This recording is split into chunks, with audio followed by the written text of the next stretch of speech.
بسم الله الرحمن الرحیم.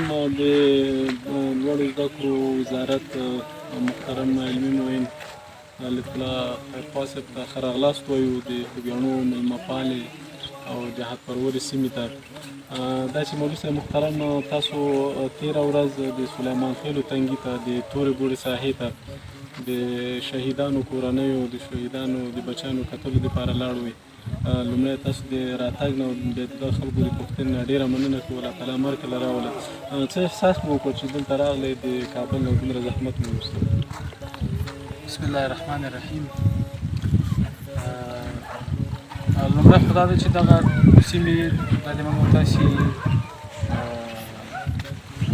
د هېواد په کچه او جهادي تاریخي سنګرونه چې په تېر جهاد کې هم دغه ونډه لرلې ده او د امریکایانو په ضد باندې هم ډېر بارز سنګرونه وو. د دې ساحو ته تګ راتګ هغه د جهاد د تاریخ سره د تړاو یو سبب کېدلی شي. دوهم هرې سیمې ته چې څوک ځي هلته طبعا ټول افغانستان هغه شهید لري، یتیم لري، زخمی لري، تردېدلی ولس ته په ټوله کې چې هر کور ته ځي هلته ته یو پوهېږي چې دلته یو شهید شوی دی، دلته یتیمان دي. سړی بې پوښتنې نه شي تېرېدلی چې سړی یوې ساحې ته لاړ شي، بالخصوص جهادي سیمې ته. هلته د هغې ساحې د دردېدلو خلکو سره کښېنني، وپالڅي. یو وخت داسې و چې خلکو ډېره سختي وه په خلکو باندې. همدغه سیمو کې و همدغې خلکو موږ او تاسو ته شپې راکړي دي، ډوډۍ مو ته نه خوړلې ده. اوس چې داسې د ارامۍ حالت دی، الحمدلله خوشحالي ده او امن دی. وخت نه وخت باید دغې سیمو ته ټول ملګري که مشران دي که کشران دي لاړ شي، وګرځېږي، د خلکو د حالت نه ځان خبر کړي او د خلکو پیغام او غوښتنه او د خلکو حالت تر خپلو مراجعو پورې ورسوي. ډېره مننه دکتور صاحب محترم. اوس چې موږ تاسو ولاړ یو دغه ساحه د پچراګام ولسوالۍ د میلوې ساحه ده چې د تېر شل کلن اشغال لومړني بمبارونه په مهاجرو مجاهدینو داخلي مجاهدینو باندې په دې ځای کې وشوه، په دې ځای کې لومړنۍ معرکې رامنځته شوې. د دې ستراتیژیک اهمیت تاسو څنګه بیانوئ؟ تاسو زه فکر کوم تاسو بار بار دې ځای ته راځئ.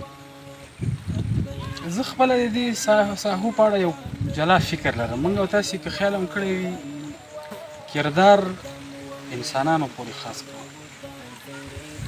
د دغې ساحو په اړه د ما داسې فکر راځي چې ګوندې دغه ساحې کردار لري، دغه سیمه کردار لري.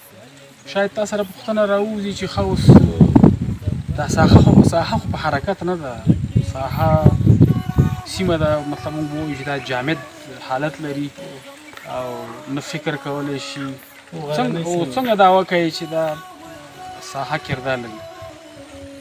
زه وایم چې کوم خلک دلته پاتې شوي دي، څوک دلته شهید شوی دی، څوک دلته مشهور شوی په دې سیمه کې، هغه شخص د دې سیمې کردار دی. هغه چې څه کړي دي هغه د دې سیمې کردار دی. موږ او تاسې خلک وایي چې په عربۍ کې وایي چې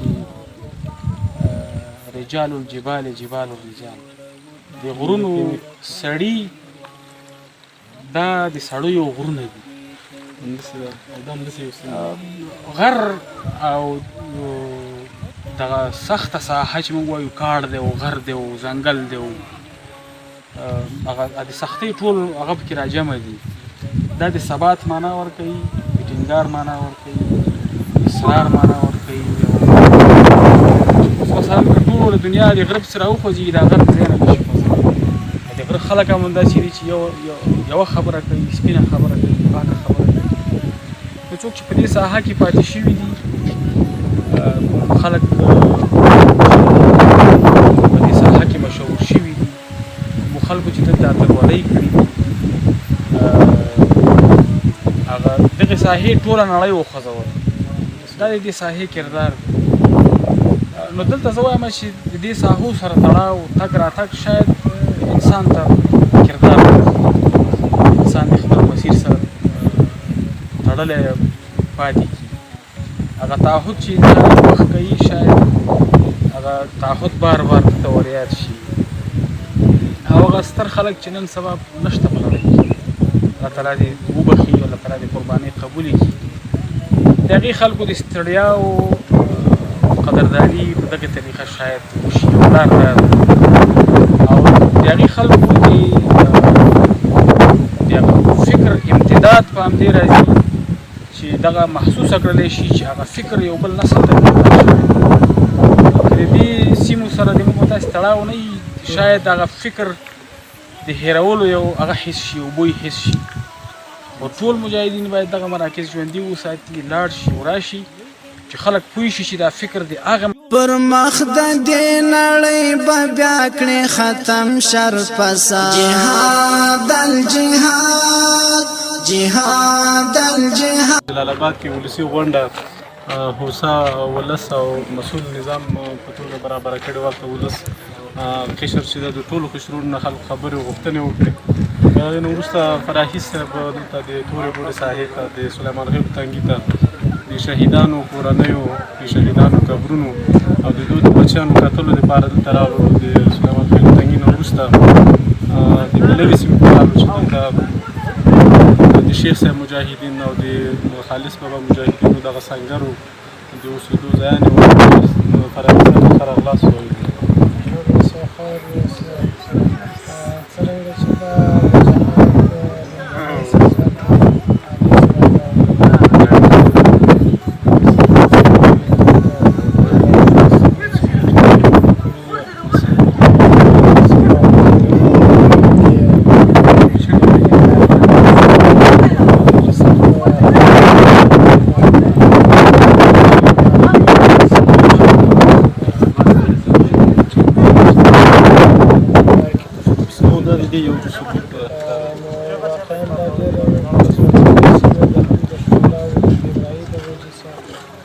تاریخي د وجې څخه د مجاهدینو سره غوښتنه به دا ده چې زموږ هېوادوال راشي او داسې تاریخي سیمې وویني او دا ډول سیلانیان کولی شي چې دا سیمو څه د نږدې څه کتنه وکړي او د دې سیمې هغه چې اهمیت دی هغه ځان ته معلوم ډېره مننه فراحي صاحب دا ولس میلمه پال ولس جهاد پروره ولس او میلمه پال ولس تا ته سره خلاص وایي د ملوي خصوصا د ملوي سیمې دغه اوسېدونکي چې خورا د ولسوالۍ نه لرې دي دوی غوښتنه ده د سړک غوښتنه لري چې یو څه خرچه پرې راځي خو دا ناتوانه دي نشي کولی تاسو په دې اړه دوی ته څه ډاډ ورکوئ انشاءالله اسلامي امارت د لارې جوړولو ته ژمن دی شي کولی شي ننګرهار د ولایت مقام ته همدا ډول د علماو شوراو ته مراجعه وکړي انشاءالله که چیرې د دې خلکو مشکل مشرتابه پورې القدره میلمنون پورې ورسېږي